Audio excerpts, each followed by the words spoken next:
Eure Kommentare und Anfragen unter den Videos waren uns eine Inspiration, euch mal ein bisschen die Bordelektrik als groben Überblick näher zu bringen.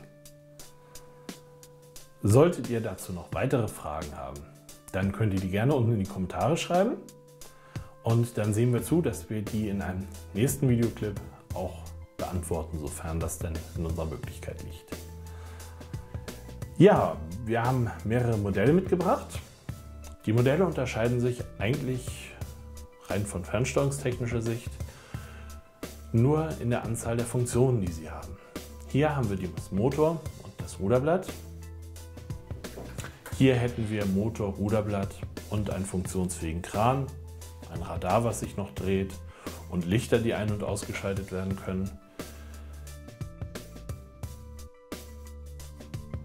Hier haben wir dann bei der Assise schon zwei Schrauben, zwei Motoren und die beiden Motoren sind auch getrennt gesteuert. Das heißt, wir brauchen zwei Kanäle, für jeden Motor einen, um die dann auch von der Fernsteuerung aus getrennt steuern zu können.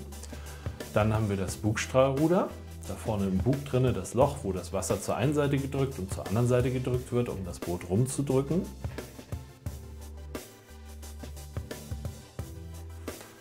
Und wir haben natürlich die normale Ruderanlage am Heck, mit der das Schiff in normaler Fahrt gesteuert wird. Das heißt, wir haben allein an Fahrfunktionen schon Motor, Ruderblatt und Bugstrahlruder. 4 Stück. Beginnen wir mal unseren Schiffsrundgang durch die Bordelektrik bei der Akkuwanne.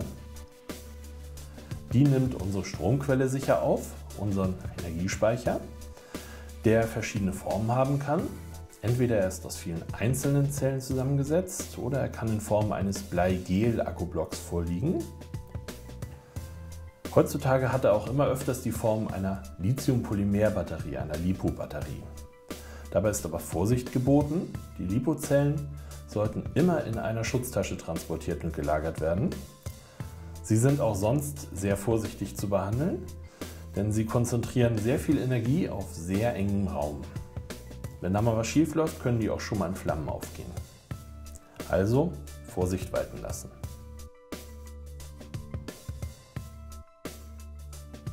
Hier beginnt also unser Akku, Strom in die Bordelektrik einzuspeisen. Der wandert dann zu 2 Verbrauchern. Zum einen zum Empfänger. Der Empfänger hat die Aufgabe, unsere Funksignale in Befehle umzusetzen. Und zwar in Befehle für den Fahrtenregler, der dann den Motor regelt. Und in Befehle für das Steuerservo, was dann unsere Ruderlage einstellt. Der Fahrtenregler braucht natürlich auch noch Strom, der soll ja den Motor antreiben. Das tut er über diesen Abgang, in unserem Fall hier. Das Kabel läuft zum Motor. Und je nachdem, wie viel Strom der Regler liefert, dreht sich der Motor dann schnell oder langsam in die eine oder andere Richtung und treibt damit das Schiff an. Der Funkempfänger empfängt die Signale unserer Fernsteuerung und teilt sie auf verschiedene Steuerkanäle auf. Und zwar auf einen Kanal für den Fahrtenregler, der das Signal dann in Strom umsetzt, und auf den zweiten Kanal zum Steuerservo.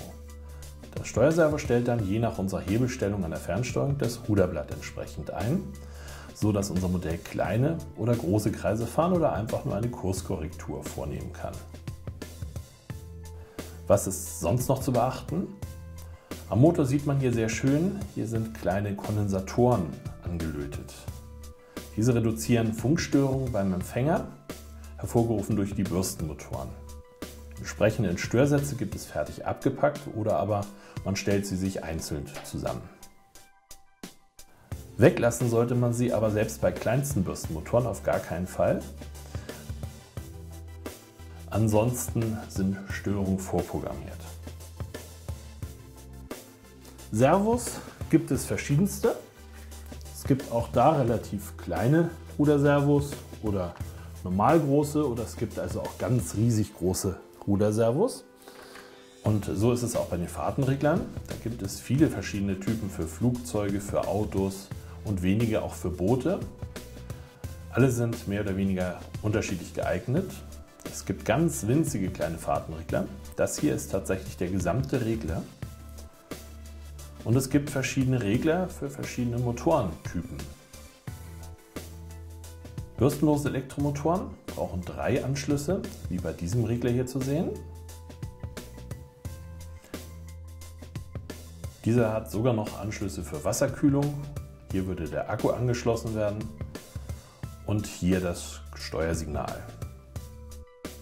Im Gegensatz zu den neueren bürstenlosen Brushless-Motoren mit 3 Anschlüssen haben die herkömmlichen Motoren mit Kohlebürsten nur 2 Anschlüsse, sozusagen Plus und Minus wie dieser hier.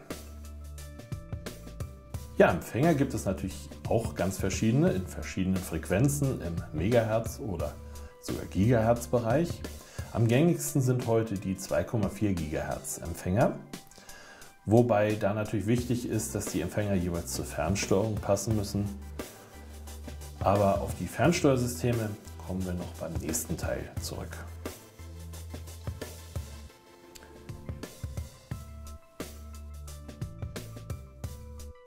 Und damit war es das für dieses Mal. Die nächsten Male werden wir in die Kormoran reinschauen, in die größeren Schiffchen wie die Seabix oder die Assis einen Blick reinwerfen. Wir werden uns auch noch mal kurz mit Fernsteuerung beschäftigen. Und solltet bei euch noch Fragen offen geblieben sein, und das kann ich mir gut vorstellen, das war ja nur eine sehr grobe Einführung, dann schreibt sie unten in die Kommentarbox und wir werden versuchen, sie in den nächsten Malen zu beantworten. Vielen Dank fürs Ansehen. Wenn es euch gefallen hat, freuen wir uns natürlich wie immer über einen Daumen hoch und empfehlt uns gerne weiter. Bis dann!